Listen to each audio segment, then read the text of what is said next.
Hello and welcome to the Barrows Brothers Guide. Let's go ahead and get right into it. Getting to Barrows is fairly easy. All you need to do is head to Canifs. There's a lodestone Canifs, but to get there for your first time you need to head east of Varrock. Once in Canifs, I highly recommend getting the lodestone teleport and doing your monthly distraction diversion event right here so you can get a prayer altar. Whenever you teleport to Canifs, you can always restore your prayer using this altar. In addition, following a Barrows run, it's a good idea to head to the bank in order to get yourself some health without having to eat any food, as entering the bank in itself will heal. As far as early level gear goes, if you're going to mage, full Batwing with an Amulet of Glory works really well. If you plan on meleeing, full Rune with an Amulet of Glory and Dragon Spear will do just fine as well. As far as consumables go, bring the best food that can heal you, some prayer potions, and an emergency teleport. To actually get there are multiple different ways, but for a lot of lower level players, you're going to have to run. If you head from the southwest corner of Canifs, as will be shown in just a moment, you simply need to head straight south through the swamp, head through Morrowton, and then you'll be at the Barrows Brothers. As you can see right here, I'll be heading straight south. There are a few things you need to take note of while running through the swamp though. You'll periodically get attacked by ghasts. You don't need to worry about them too much because they don't do significant life point damage, but you need to be aware that sometimes they will actually rot the food in your inventory. Any rotten food in your inventory is relatively useless, so you'll just have to drop it on the ground unfortunately. There's nothing beyond that you can really do about it. If you have done the Nature's Spirit quest, you don't have to run through the entirety of the swamp. You can simply use the swamp boat about halfway through. When you click on it, it will take you down the river, right in front of where you need to go.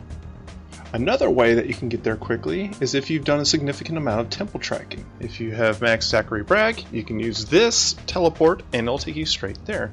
Finally, the quickest way to get there is to simply use the Grand Medallion. You get that from the Branches of Darkmire quest. Now on to the Barrows Brothers. There are 6 Barrows Brothers, each buried in one mound. We're going to go ahead and start with Darroch because he's typically the most difficult. He is a melee, so he's weak to magic, and he hits significantly harder the lower his health points are.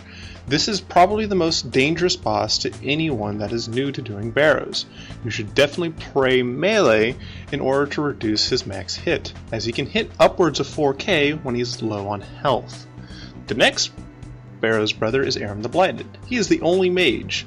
He's actually relatively non-threatening, mainly because he tends to use his curse abilities more often than his actual damaging abilities. This can be a bit detrimental for melee people because if he reduces your attack or your strength, you might not be able to use all the abilities you otherwise would be able to. Next is Varrock the Defiled, another melee brother, again weak to magic attacks. His hits have a chance to ignore prayer on hit. So, even if you're praying melee, sometimes he will occasionally hit through it. This isn't overall threatening, but just don't make sure you come in here low on health and you'll be perfectly fine. Next is Torag the Corrupted, the third out of 4 melee brothers. He is more a nuisance than anything else and is probably the least threatening of all the brothers, as his attacks only have a chance of lowering your adrenaline level. He doesn't hit particularly hard, so there's nothing really to be overly concerned about. The 5th brother is Carl the Tainted. He is the only ranged brother. He is a bit threatening, so you need to be careful. His attacks have a chance to lower your magic level, so beware if you are maging, as you may not be able to use the spell that you currently were using. His attacks are fairly accurate, so please be careful, especially if you're using the mage method, as he can hit fairly hard. The final brother is Guthan the Infested, the final melee brother. Again, he is weak to mage. His attacks have a chance on hit to lifesteal. That means that whenever he hits you for 500, there's a chance that he will be healed for 500 as well. While not an over threat, he may take a little bit longer just due to this life-stealing ability. If you enter a crypt with multiple brothers, simply attack the one at the arrow, as that is the only one that is yours. Now you may have noticed that one of the crypts has an open function. Only open it after you've killed 5 brothers.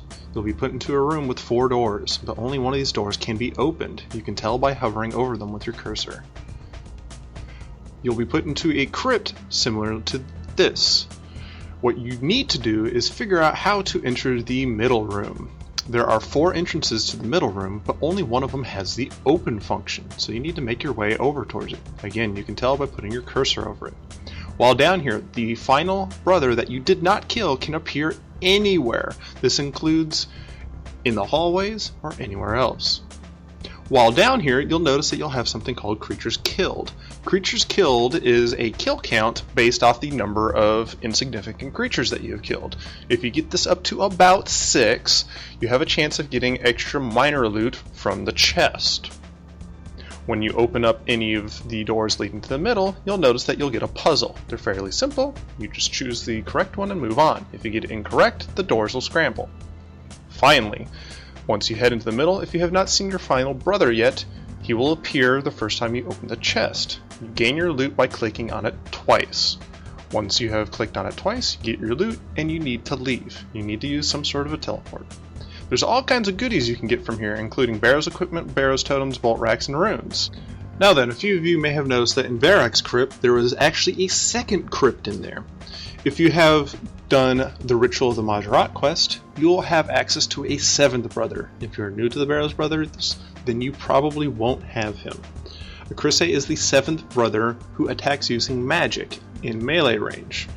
His magic attacks can hit fairly hard, so praying magic is a good idea. The issue is that he typically will change his prayer spells depending on what attacks you hit him with, making him completely immune to whatever you were previously hitting him with.